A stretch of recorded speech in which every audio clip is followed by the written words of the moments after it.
This call is now being recorded. Okay, we are supposed to discuss today now another quantity. Last class में हमारी discussion end हुई थी on current.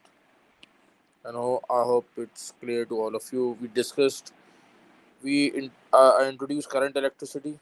We began with discussion of this symbols of some of the very common electrical components that uh, you are going to be using in circuit diagram. I show you the circuit diagram. अच्छा, अभी हमने जो different types of circuit diagrams होते हैं, different types of circuits, वो हमने discuss नहीं किया. जिसमें पैरेलल सर्किट्स है, सीरीज सर्किट है, वो हमने नहीं किया. बट मैंने आपको एक सिंपल सर्किट डायग्राम यहाँ शो करी थी. And it is example of a series circuit having just one single loop. And then we discuss about current, charge. We discuss the क्या कहते हैं difference between the two types of current: direct current, alternating current. Anyways, now today we're going to discuss about another quantity. That's what we call as voltage. So ये जो quantity है आपकी, this is basically you are familiar with. मतलब आपने, अगर आपको नहीं भी पता ही क्या होता है, तो आपने सुना तो होगा ही. ठीक है ना. At home आपने सुना होगा from your father or from your elders के जो है ना, this term voltage. So let's discuss क्या होती है voltage. देखो,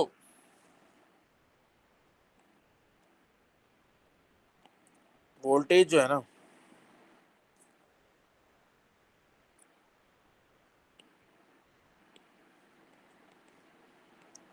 it's the energy carried by coulomb of charge. ठीक है ना. यानी एक कूलम ऑफ चार्ज आपका इन टोटल जब फ्लो होता है, तो एक कूलम ऑफ चार्ज आपका टोटल कितने इलेक्ट्रॉन्स कैरी करते हैं, वो हमने कल कैलकुलेट किया था. It's somewhere around 6.25 into 10 power 18. बहरहाल we are not interested in number of electrons, लेकिन मैं बता रहा हूँ आपको दोबारा से कि वन कूलम ऑफ चार्ज आपका टोटल कितने इलेक्ट्रॉन्स कैरी करते हैं, इतने. अब जाहिर सी बात है, हर इलेक्ट्रॉन कुछ ना कुछ एनर्जी कैरी कर रहा होगा. तो ये जितने इलेक्ट्रॉन्स आपका ये one coulomb of charge carry कर रहे हैं, तो ये इन टोटल जितनी ये एनर्जी कैरी करेंगे, that is what we called as voltage. आई बात समझ आप लोग. और ये जो एनर्जी है ना आपकी,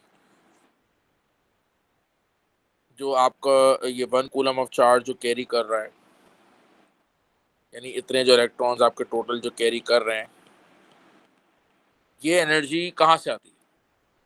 ये एनर्जी आती है पावर सप्लाई से, सोर्स से. पावर सप्लाई से आती है. वो प्रोवाइड करती है. ठीक है ना.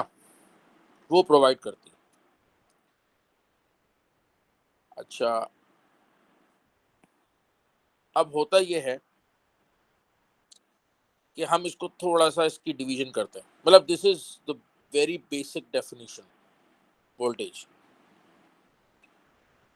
अब होता ये है कि ये जो आपका वन कूलम ऑफ चार्ज है आपका, जब ये सर्किट में आपका फ्लो करता है, ठीक है ना, वन कूलम ऑफ चार्ज जब आपका सर्किट में फ्लो करता है. अच्छा, मैं आप लोगों को फिर एक बार फिर बता रहा हूँ ताकि आप कंफ्यूज ना हो. वन कूलम में I will be talking in terms of charge. मैं इन टर्म्स ऑफ इलेक्ट्रॉन्स की नहीं बात कर रहा. मुझे पता है इलेक्ट्रॉन्स ही फ्लो हो रहे हैं, लेकिन इलेक्ट्रॉन्स की टर्म्स में बात नहीं कर रहा. मैं बात कर रहा हूँ in terms of charge. So when I am saying one coulomb of charge, that means these number of electrons are going to be carrying a total of 1 coulomb of charge. But ये I'm not talking in terms of number of electrons. I'm talking in terms of charge. तो आप मतलब you don't need to confuse मत होइए. अब मैं ये कह रहा हूँ कि ये जो 1 कूलम ऑफ चार्ज है, जब ये फ्लो कर रहा है आपका फ्रॉम द बैटरी, ठीक है ना, from the negative terminal of the battery, then through the wires, and I mean through the circuit, and then back into the positive terminal of the battery.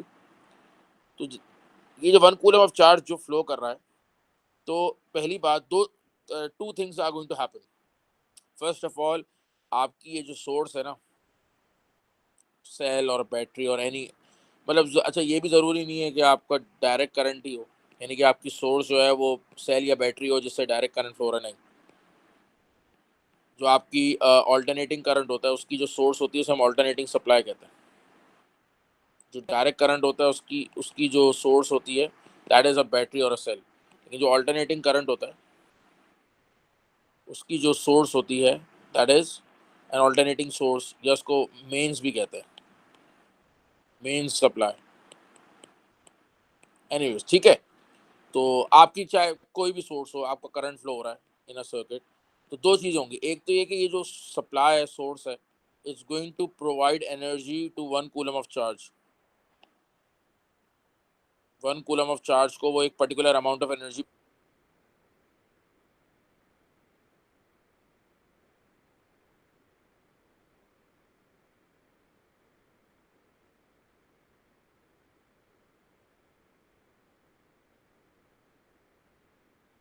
Provide करेगी source, और फिर अभी आपका charge होगा circuit, तो give up energy. ठीक है ना, यहाँ से शो करता हूँ, यहाँ से आपका 1 कूलम ऑफ चार्ज फ्लो होना शुरू हुआ. तो इसको how did it start to flow, कि इस सोर्स ने 1 कूलम ऑफ चार्ज को एनर्जी प्रोवाइड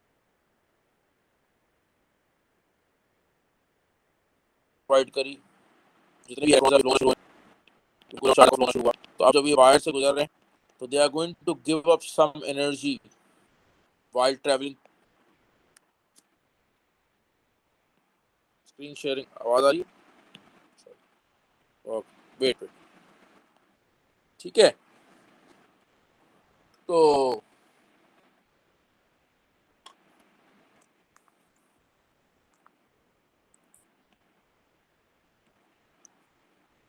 ये 1 कूलम ऑफ चार्ज को आपके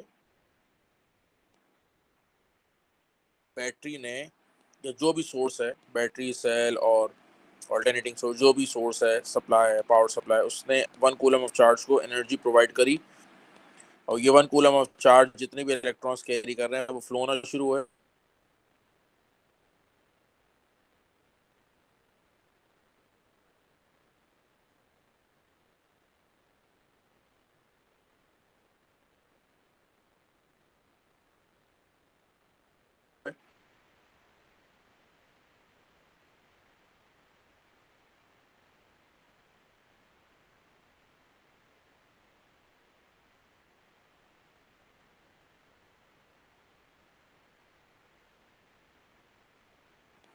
तो जब ये वायर फ्लो करेंगे ना, तो इनकी जो एनर्जी जो कैरी कर रहे हैं वो थोड़ी सी कन्वर्ट हो जाएगी to other forms. They are going to give up some of the energy white flow. ये energy charge, let me check it out, क्या इशू आ रहा है.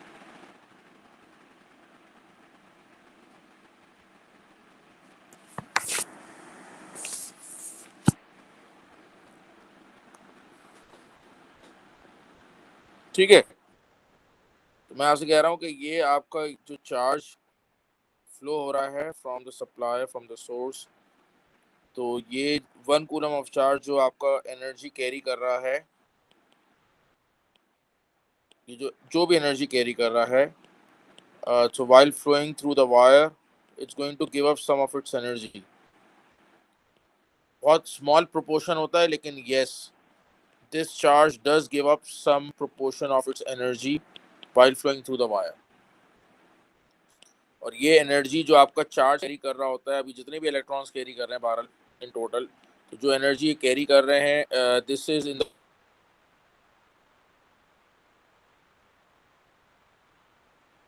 Form what we call as electric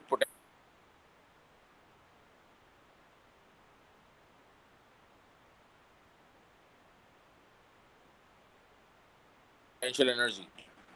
ये किस फॉर्म में एनर्जी होती है? ये एनर्जी फॉर्म में कैरी कर रहे होते हैं ना electron.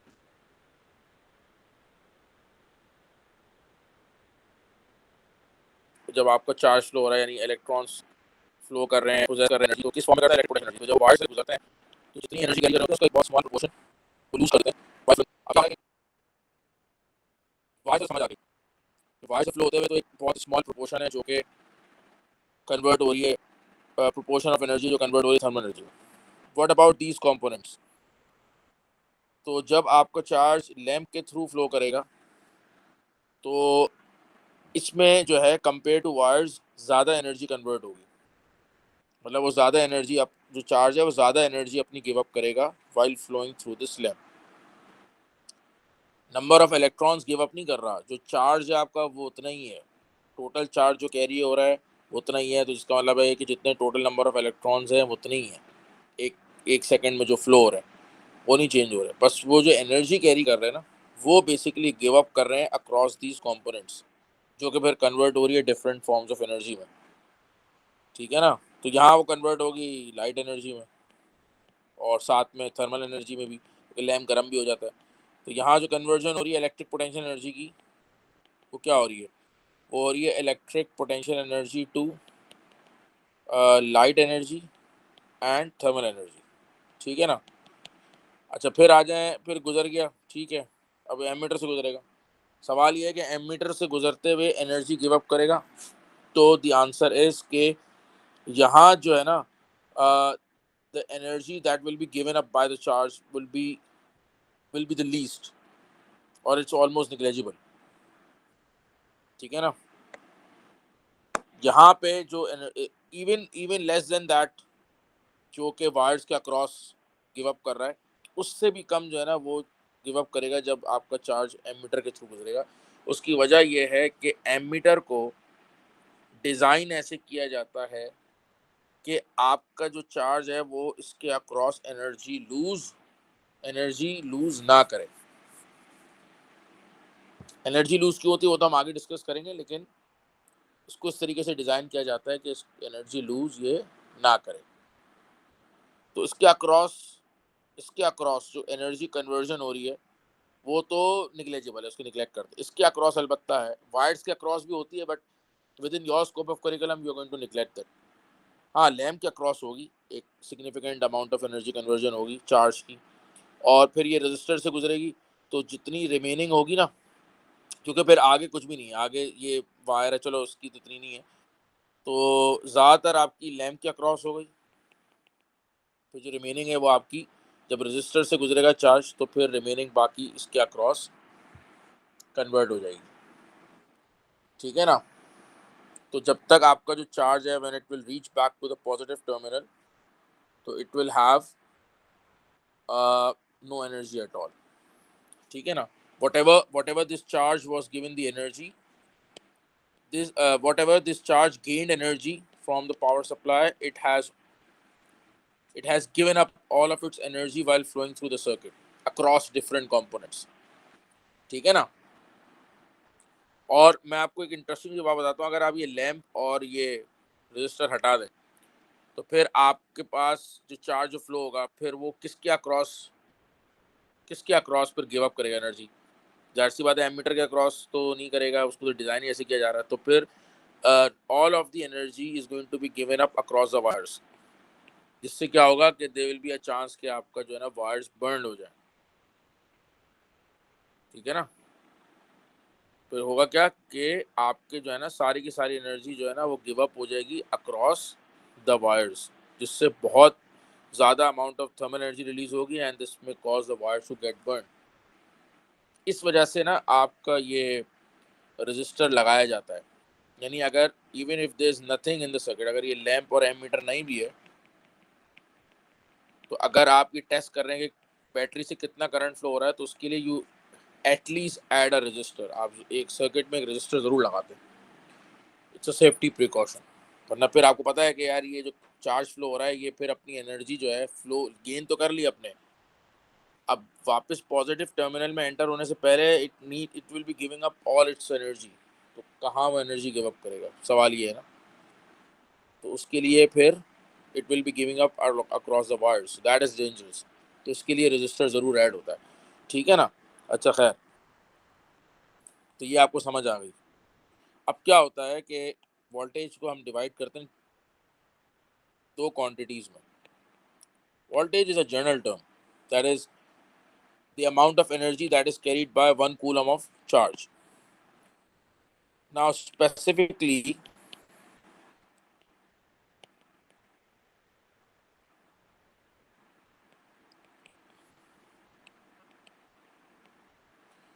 voltage may be divided into two quantities. Categorize.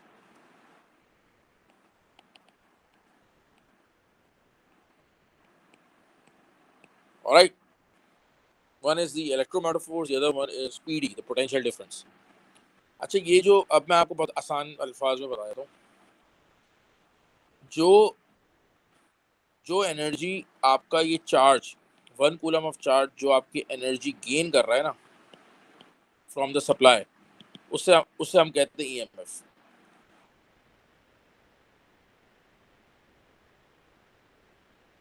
और यही 1 कूलम ऑफ चार्ज जो आपकी एनर्जी लूज कर रहा है by influence of the circuit, उसको हम क्या कहते हैं, पोटेंशियल डिफरेंस। ठीक है ना, मैं लेते हैं energy gained by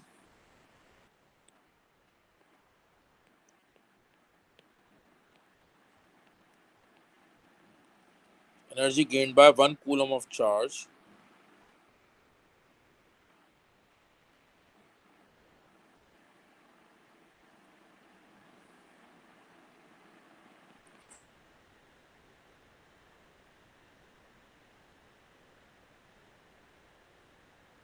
from the supply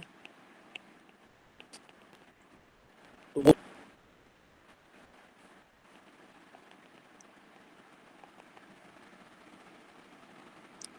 और ये होते हैं energy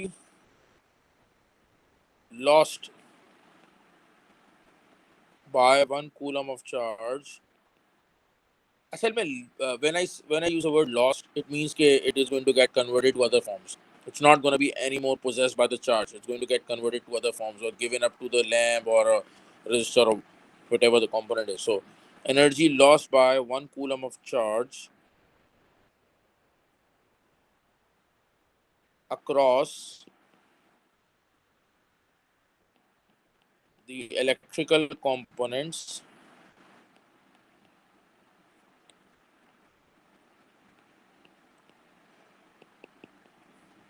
when it flows around the circuit.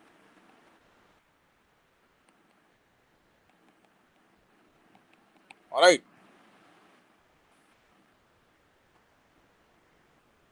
Okay, there's another definition for both of them, which you might come across in different resources. All right.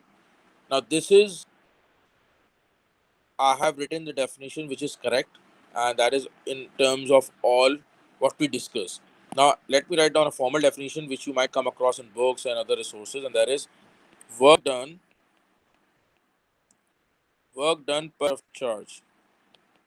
Because whatever the energy is gained or lost, or in other words, whatever the energy is converted, so that is equal to the work done. So work done per unit charge. I replace 1 coulomb of charge with per unit charge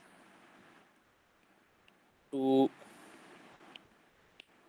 move electrons around the circuit.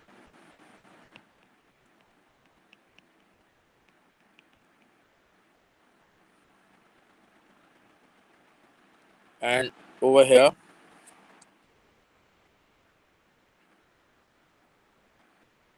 energy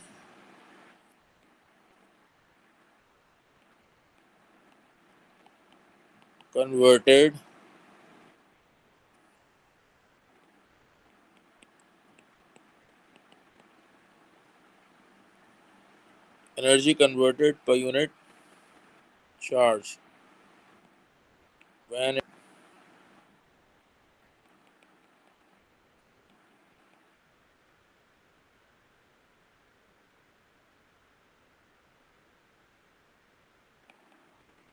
passes between any two points.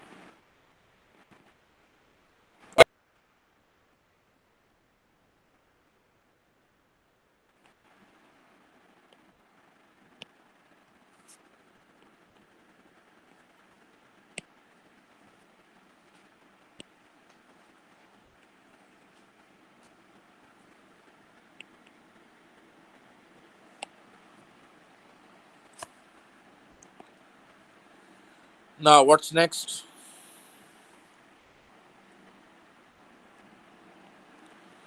Next is okay. Let us write down the mathematical equation representing EMF. So, okay, whether it is EMF or potential difference, the symbol that is used to represent is capital V, because they both come under the heading of voltage.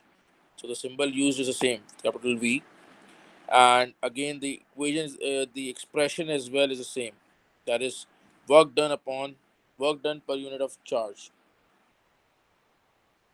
So work done W over charge, and as per this equation, the unit is joules per coulomb. यानी इस equation के accordingly जो आपका unit बनता है इसका EMF potential difference का जो यूनिट बनता है अकॉर्डिंग टू द इक्वेशन, वो बनता है जूल्स हो गया वर्क डन का, चार्ज का हो गया कूलम, तो जूल पर कूलम बनता है यूनिट, बट जूल पर coulomb is equal two volts, जिसका सिंबल भी कैपिटल वी है। एक तो ये क्वांटिटी का सिंबल है वोल्टेज का, ईएमएफ पीडी, इसका सिंबल है वी। एक इसका यूनिट है जूल्स पर कूलम जो कि इक्विवेलेंट वोल्ट्स, उसका भी यूनिट कैपिटल वी है। उसका सिंबल, उसकी यूनिट का सिंबल भी कैपिटल वी है। ठीक हो गई बात? And same over here as well, इसमें भी आपकी एनर्जी कन्वर्जन हो रही है पर यूनिट, आपकी सेम ही रहेगी।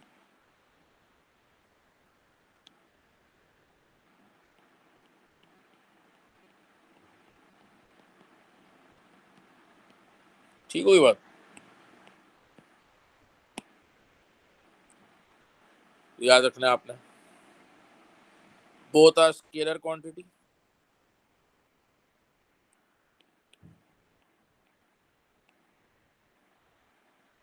Scalar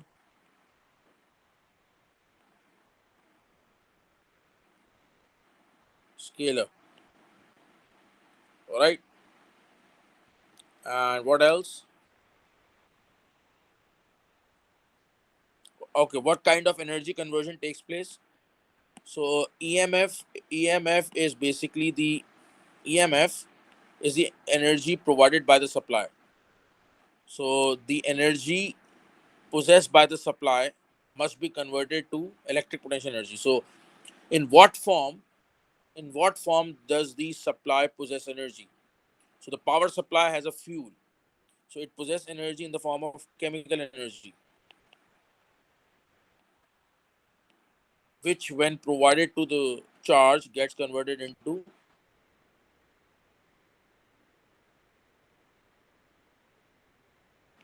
electric potential energy. We have about PD. So PD is basically an electric potential energy possessed by the charge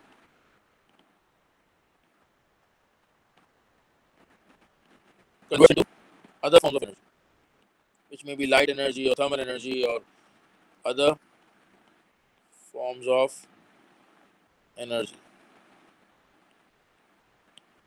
All right,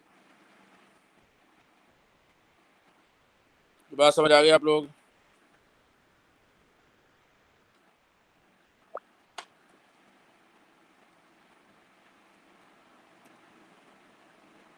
Thums up करके बता दें आप लोग क्लियर है?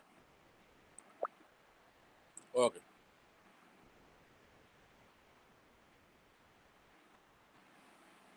अच्छा, अब मैं आपको एक चीज़ यहाँ पे बताऊंगा।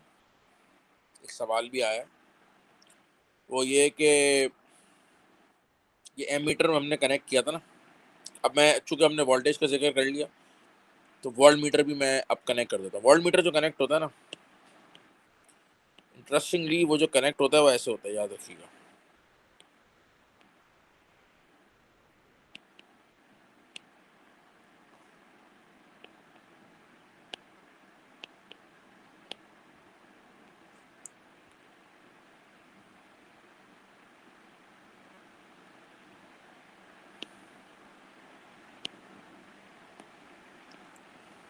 ऐसे कनेक्ट होता है। क्या खास वजह है भाई? जैसे एमीटर कनेक्ट हो रहा है ऐसे ही कोई वोल्ट मीटर क्यों नहीं कनेक्ट हो रहा? ठीक है, सवाल ये बनता है ना, और उसको समझने में जरूरी है क्यों ऐसा क्यों है। तो एक बात याद रखिएगा, एमीटर का जो पर्पस है ना, वो है मेजर करना कि आपका क्या पर्पस है। एमीटर आपका इस पॉइंट पे लगा हुआ है, तो एमीटर का पर्पस है कि इस पॉइंट से 1 सेकंड में आपका कितना चार्ज फ्लो हो रहा है। यही पर्पस है ना, करंट मेजर करना। करंट क्या होता है, कितना चार्ज फ्लो हो रहा है 1 सेकंड में। तो अब अगर आप इसको एमीटर को अगर आप इधर लगा देंगे ऐसे, ठीक है ना, एमीटर को अगर आप ऐसे लगा देंगे तो क्या होगा, ये होगा कि करंट आपको इधर आएगा, फिर हो जाएगा डिवाइड। तो भाई लैम्प से तो फ्लो हो ही नहीं रहा ना। हम तो ये पता कर रहे हैं कि आपका ये करंट लैम्प से जो फ्लो हुआ तो कितना हुआ। अब आप उसको इधर बिल्कुल इसके साथ लगा दें, थोड़ा सा आगे लगा दें, इधर लगा दें या पहले लगा दें, ठीक है ना, because you want the charge to flow through the lamp as well as through the ammeter, क्योंकि हम पता ही करना चाह रहे हैं कि लैम्प के थ्रू कितना चार्ज फ्लो हो रहा है 1 सेकंड में, कितना करंट फ्लो हो रहा है।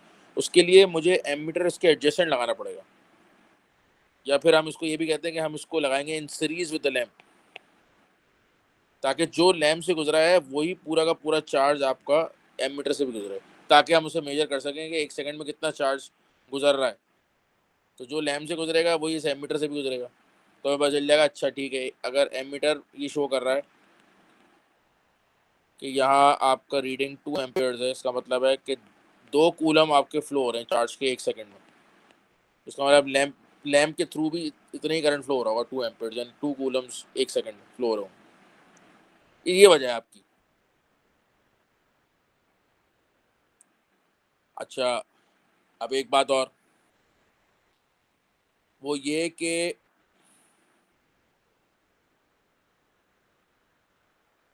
इन दोनों में ना, देखो एक चीज़ है कि वोल्ट मीटर जो है ना, हम लैम्प के अक्रॉस लगाते हैं, रजिस्टर के अक्रॉस लगाते हैं, एमीटर के अक्रॉस नहीं लगाते। उसकी वजह ये होती है कि एमीटर को डिज़ाइन ऐसे किया जाता है कि इसके अक्रॉस कोई एनर्जी कन्वर्जन नहीं हो रही होती, यानी इससे पास होते हुए आपके जो चार्ज हैं वो अपनी कोई एनर्जी लूज नहीं करते, जो कि मैंने आपको अभी बताया था। तो वोल्ट मीटर कभी भी आप एमीटर के अक्रॉस नहीं लगाते, कभी देखेंगे भी नहीं आप। उसकी वजह मैंने आपको बता दी। जिसके अक्रॉस जब एनर्जी कन्वर्जन नहीं हो रही है तो क्या फ़ायदा लगाने का। वोल्ट मीटर तो आपको यही मेजर करना है, वोल्टेज। वोल्टेज क्या है, यानी इस लैम्प के अक्रॉस कितनी एनर्जी कन्वर्जन हो रही है, इसके अक्रॉस हो रही है, इसके अक्रॉस हो रही है। वायर्स के अक्रॉस भी इतनी नहीं होती, हम निगलेक्ट कर देते हैं। अब सवाल ये है कि वोल्ट मीटर को ऐसे क्यों लगाते हैं। अगला सवाल ये है कि वोल्ट मीटर को ऐसे क्यों लगाते हैं, इसको ऐसे यहाँ पे क्यों नहीं लगा सकते। उसकी वजह ये है कि आप देखो, समझो, आपका यहाँ चार्ज फ्लो कर रहा है, 1 कूलम ऑफ चार्ज है, ये फ्लो कर रहा है, ये अभी लैम्प पे एंटर नहीं हुआ। लैम्प पे एंटर होने से पहले इसकी एनर्जी है 20 जूल्स। लैम्प से गुजर जाने के बाद एनर्जी रह गई 13 जूल्स। ऐसी बात है, कुछ एनर्जी लूज करेगा ना इस लैम्प के अक्रॉस।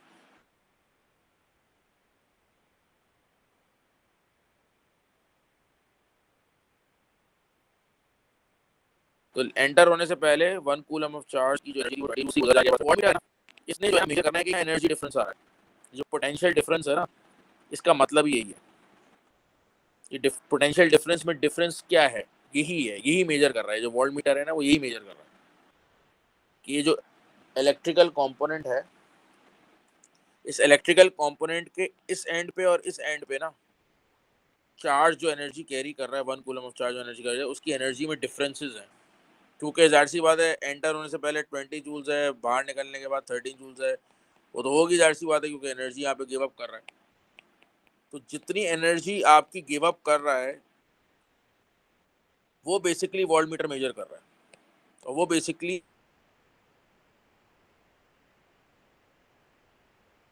एनर्जी और निकलने के बाद की एनर्जी का जो डिफरेंस है वो है basically, जितनी एनर्जी कन्वर्ट हो रही है, जितनी एनर्जी लूज हो रही है, उसको मेजर करने के लिए अगर अगर ये वोल्ट मीटर मेजर कर रहा है कि कितना एनर्जी डिफरेंस है, यानी 1 कूलम ऑफ चार्ज जब गुजरा यहाँ से, तो उसकी एनर्जी में कितना डिफरेंस आया, तो इसके लिए ज़रूरी है कि इसका एक लैम्प से पहले कनेक्ट हो, एक एंड लैम्प के बाद कनेक्ट,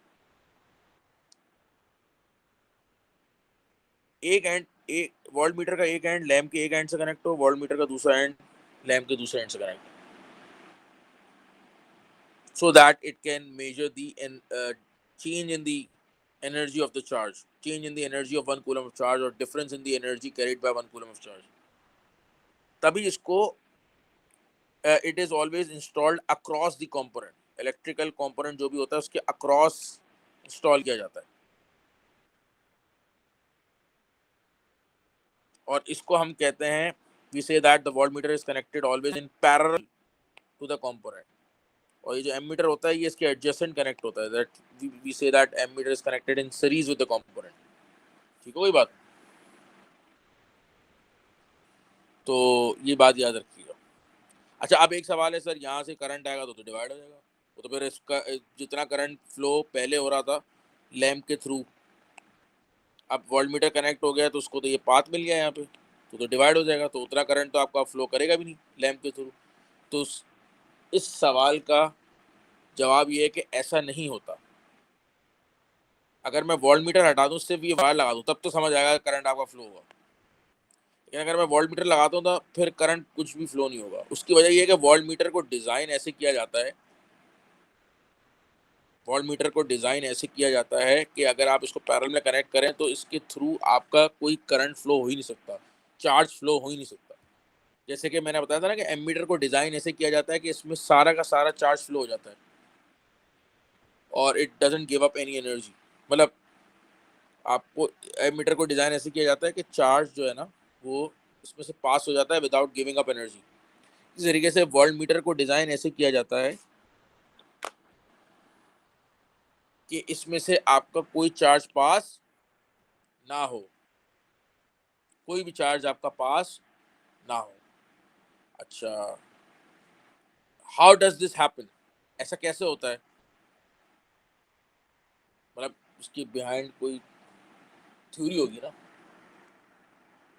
ऐसा कैसे होता है कि इसमें से कोई पास, इससे कुछ इसमें से चार्ज ही पास नहीं हो रहा और इसमें से जो पास हो रहा है तो उसको एनर्जी लूज नहीं कर रहा।